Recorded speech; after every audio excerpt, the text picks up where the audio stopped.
وإنه يسقوني وإنه قرنينا waxa ka jira weeye rugtii ganacsiga iyo ganacsatada dhexdeeda waxa ka jira weeye waxaanu baaqa kan u jeedinaynaa maamulkaan u jeedinaynaa iyo wasaaradaha khusayso waxaanu ugu jeedinaynaa rugta ganacsigu waa meel naadi ganacsatadu leedahay weeye ما ها ميل قيبي ليدهي ما ها ميل كوحي ليدهي ما ها ميل ماركتي قفكو سيدو مرو البور ربو ما مشماه وها مودا قناعستدي غيبتي دين يفرقتي لو ريكتي أول ندور سنة صدح سنة وإسكا يقول إسكا بهايستي وماركتي وحي كويستي أنا قرنين وحكستبها كويستو وحا اللي يسوقو يمين لو ركتي الدبلو دي سوبها قرشوها أرنتها waxaa moodaa in lama jara habaabiye ma moodaa wasaaradii ku shaqalahaana ma aqaan ma hadee ma laga qaaday ma iyagaan ogeyn ma iyaga ilaa ku adaabnay raali ka ana u garamayno waxa weeyaan rugta ganacsigu dadka halkan fadhiya waa ganacsato kumanaal kale magaalada joogaan waa dadka wax soo degsado waxna saara weey وادتك لقى قاعدوا دقالاوي وادتك كتيرسن تهاي دولتنا يدلكين كتيرسن يوي ما هاي اللي يرى بقول يتروقف قاعد عسات دلك كاه ما انت فكر لنا هدوات قريس بقول يتوقف وحاوي قاب كله فكري وينه مارتي عاد لوقف يرسدوي ما رسع ما نكستي حق بوليه وحاوي إنه قاعد عسجين أمره مارتي qofka ganacsiga qayruunka meeshu ka jiro waa la barsamin buuha qodobkaas uu ahaa ninkii laysan leh rug kala diwaan gashan waxa weeye dalka wax soo geliya waxna furto meherad leh wax soo dejiyo wax saara meherad leh nooc kasta ha noqotee waa ganacsada weeye cashuur baa laga qaadaa xaq buu u leeyahay wuxuu xaq u lahaa ma 7 inay ka taliso kaliya meel kula wareegto ma 15 inay meel kaga taliso god laga gasho ما هاي توين شرعي انت ورقد سو قرتانيه waxaanu sameeysan xeer iyo wax kan aan sameeyna ma xeerka marka la sameeynayo shayga markii la soo diyaar weyn ganacsatada la isugu yeerayo la hor keenayo loo akhriyaa oo sida ku asax galaa weey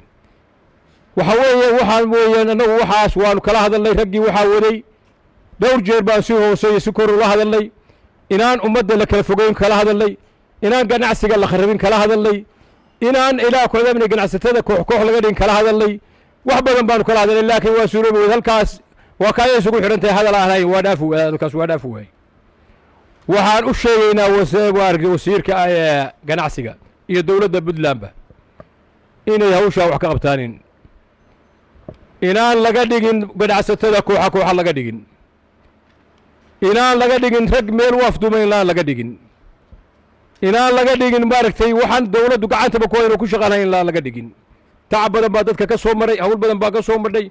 ما هين وقف كسيدو دونو فكروا هذا يعني أنو وجوهر نمي وحميشة كصعداء وهذا اللي شيء جاي للي هي ضد عن جناعسك كتيرين إيو ضد جروبي سيء ضد مقرن يسا حسبيه إيو قابل فرق بدن بحلو وضع جناعسك وينو نقضو وقت جناعسك وينو نقطة ميل ضد كود اللي هي ودadka ganacsiga oo income-ka dadka soo gelinaya oo xor loo yahay oo cadaalad lagu qaado oo wasiirku hadda ka hor waa yimi waxyaalaha ma garanaysaa uu in dad guruubisa macnaha oo gaar ay wax sameystaan waa laga fiican yahay nagu waxaan leenahay daanu nahay ganacsatada maanta halkaan isugu timi arrintaas dawladdu inay soo faragashato oo maamulku wax ka qabto oo shacabka meesha isugu yimi shacab ma xukumee loo sameeyo wax la miisaan lagu eego wixii meesha yaal lagu eego dadka ganacsiga wata hawsha haday dadka faala qaadaya yihiin oo Puntland ganacsigeeda iyo cashuuraadkeeda ku filan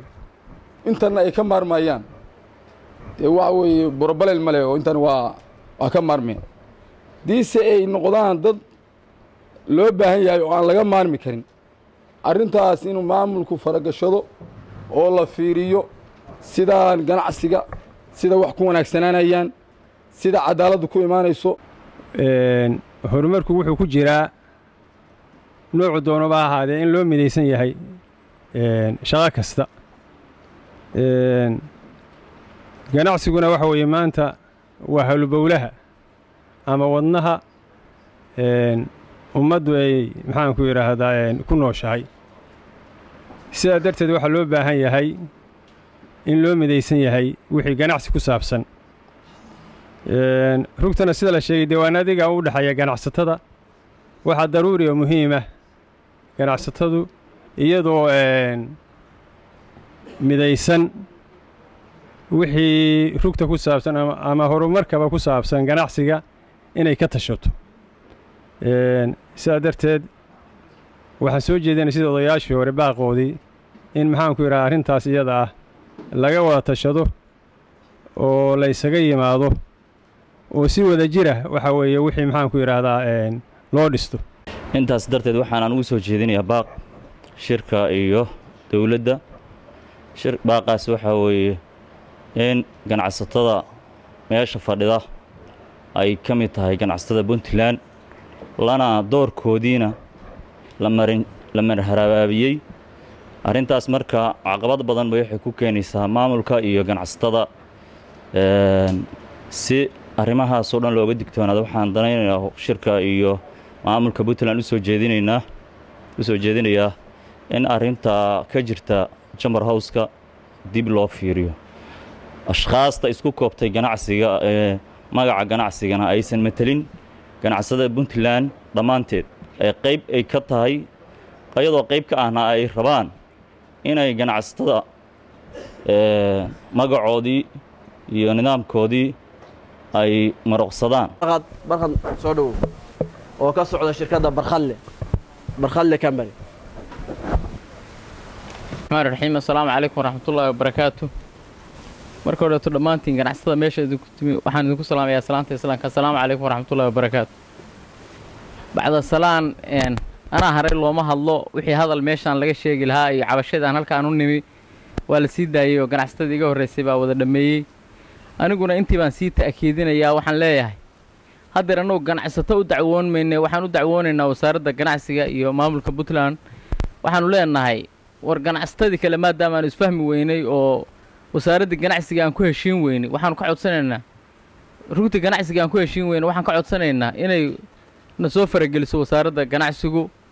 intaasaan meesha isugu nimi